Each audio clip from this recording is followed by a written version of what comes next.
Why the Thor movie sucks at Norse mythology? Go!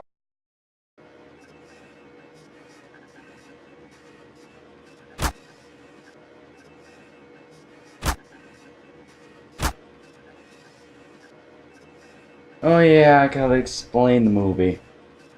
Now where did I leave my pointless intro button?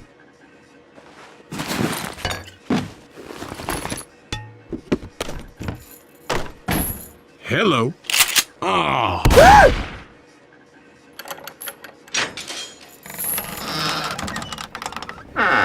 Found it!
I chose a film about the Marvel superhero Thor.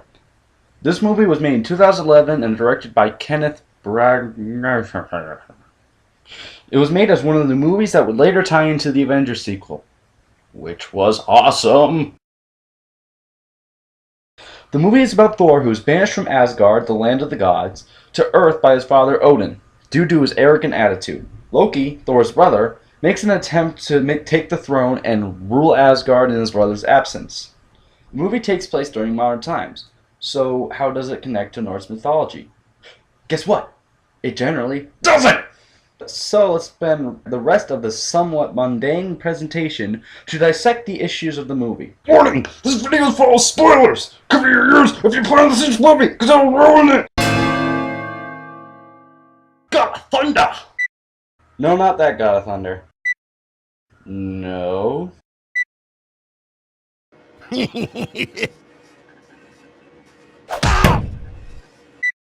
There we are. Thor. He was strong. He was brave. Boom.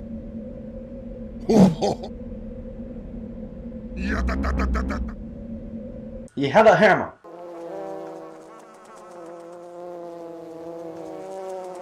The Thor in the movie was very similar to the Thor of Norse mythology. He also had a very arrogant and short-tempered personality. His clothing was also very similar as well. Thor in the myths didn't have a specific clothing he always wore, but from what I've seen, there is very similar dress to what Thor wears, only modernized. But Thor wasn't a blonde hunk. He was an orange-beard muscle man. However, his hammer was done correctly. It looks the same. It controls lightning.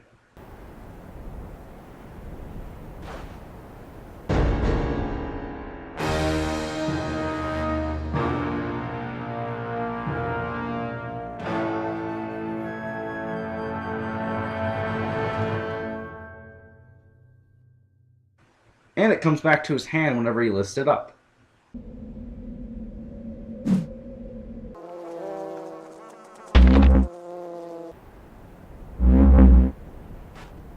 What?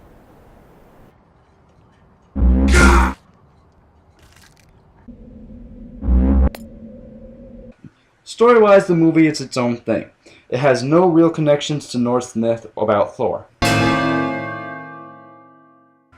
Congratulations, Loki, the movie has done you justice. Yes! Yes! Loki is the god of mischief. He takes enjoyment out of starting chaos and destruction.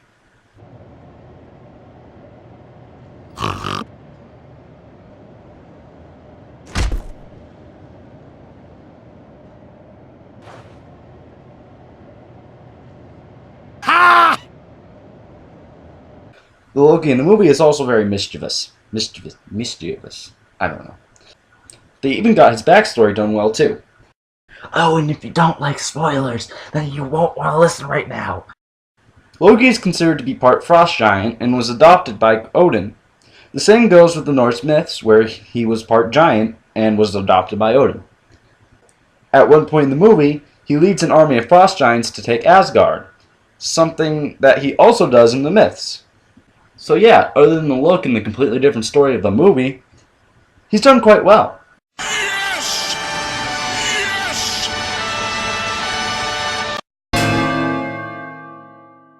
Odin in myth was a wise all-father god. Odin in the movies was a wise all-father god. Odin in myth sacrificed his eye to the well of Mimir. Odin has one eye in the movie. Odin has a spirit called Gungnir. Odin in the movie has a spirit. Why did I breeze through Odin's section like this? Because I'm lazy. The last major character to go over is HEIMDALL. Well, HEIMDALL is pretty obscure. Information about this guy is scattered, but he plays such a big role in the movie. But the movie takes this lack of information and makes him a static and emotionless character.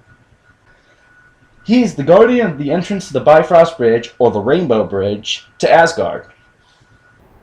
Move it!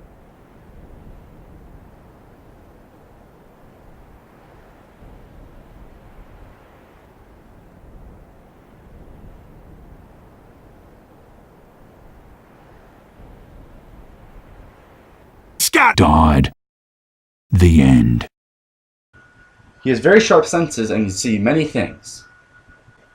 In the movie, he has a dislike for Loki. I hate you! In the myth, they're sworn enemies. And that's all I got. Deal with it. Time for all the little stuff they did wrong. Fun. Might as well do this as fast as possible. So, first off, people who live in Asgard call themselves Asgardians, but in myth, they are really called Aesir. Giants were the main enemy of the Aesir, like in the movie, but weren't all frost giants. They had fire giants, they had ice giants, and they had normal giants. The movie considers giants as a completely different race, but in myth, the Aesir are descendants of the giants. Sif, who was only a minor god character, and whose name I could catch since it was one of the few that was only said more than once, was not a war maiden like in the movie. She was Thor's golden-haired lover. It wasn't Natalie Portman like in the movie. The 9 worlds from Norse myth could have been done well, but they only mention it for a short time, and show it visually. The 3 realms that they do show, Asgard, home of the Aesir, Midgard, which is Earth, and Jotunheim, which is the home of the giants, were done well. Jotunheim was a desolate mountainous land, much like in the movie. Asgard is a different story. The thing they keep plugging in the movie is that Asgard is a land where magic and science are one and the same. It is a huge technological paradise.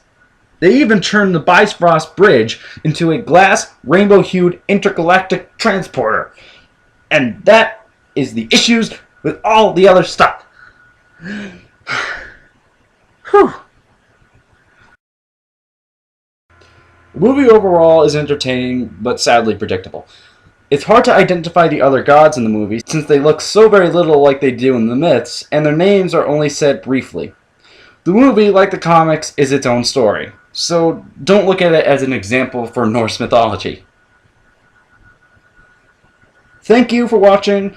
Now, if you'll excuse me, I'm going to hit people with this hammer. You're first.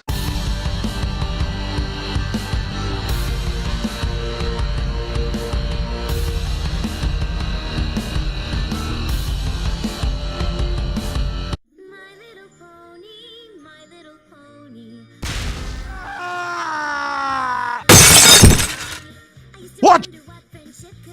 Hey, I want to watch too.